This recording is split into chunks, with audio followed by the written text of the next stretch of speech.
Hi everyone. So today we are going to discuss the very important topic of that operating system, which is the deadlock. Okay, so we will start with the basic definition of the deadlock, like what is deadlock and which what conditions are necessary for deadlock. So let's see what is deadlock. Deadlock is a condition where two or more processes are waiting for each other to release resources, causing a standstill. So here you can see there is a process 1 and process 2. Now process 1 is waiting for the process 2 to release the resource, and process 2 is waiting for the process 1 to release the resource.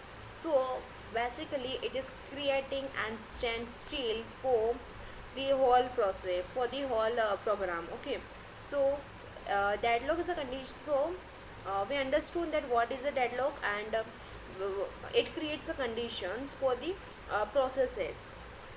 Now next one is real world analogy. Now two people, just here's an example of the hallway. Okay, so two people stuck in a narrow hallway, each waiting for each other to move, and no one moves, just like a deadlock. Okay, suppose there is a person 1 and person B. Okay, person A and person B. Now person A is waiting for person B to move, but here person B is waiting for person A to move. So now it's just creating a deadlock, means uh, it's a deadlock. In easy words we can say that deadlock is a condition or situation where process is stuck. Okay, where each and every process is stuck because they all are dependent on each other. That's why they stuck with each other. Now next one is Kaufman's condition. Okay, so Kaufman's condition, there are four Kaufman's condition. First one is mutual exclusion, second is hold and wait, third is non-preemption, and fourth is circular wait.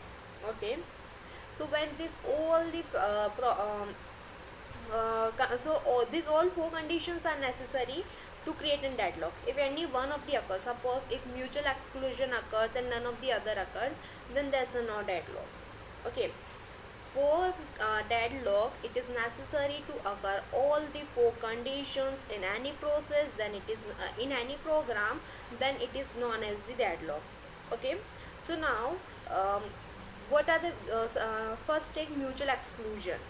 So mutual exclusion means only one process can use the resource at a time. Okay, now second is hold and wait. So in hold and wait it's like that, holding one and waiting for another. Okay, each and every process, suppose a process A is waiting for resource 1, which is used by resource 2, used by process 2, then right now the process 1 should hold a resource and wait until the process B doesn't let any resource to be free. Now third one is non-preemption. So non-preemptions like resource can't be forcibly taken, and fourth one is like circular wait. So it's like a circular chain of the processes, like just like a circular flow chart. Okay, now after that next slide is, okay, here is an example of circular wet example. Okay, process 1 wants resource 1, and process 2 is having resource 2, but it and process 3 need is working with resource 3. Okay, but resource 3 is with process 1 right now. So it's like it's creating a circular wetting in the it's creating a circular wetting, and which is a condition, which is a necessary condition for the deadlock. Okay, now next one is handling deadlocks.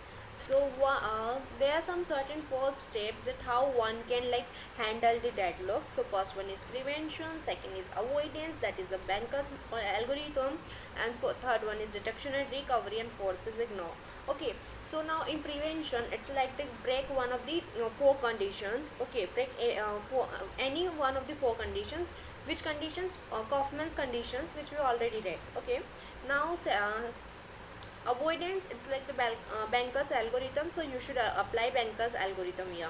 Third one is detection and recovery, it's like check out, check and fix it later. Okay, ignore, for in ignore, just used in real operating system like the Linux and Windows. Okay, now uh, conclusion. Understanding and handling deadlock is crucial for building efficient and reliable operating system. Like deadlock stop progress, so OS must handle them smartly. Okay, if OS will handle them smartly, then there will be no deadlock will be created. And if OS can handle each and every deadlock in a using the all of the methods like preventions, Banger's algorithm, and ignore method, then there will be no deadlock in the system will be created. Okay. Okay, so hope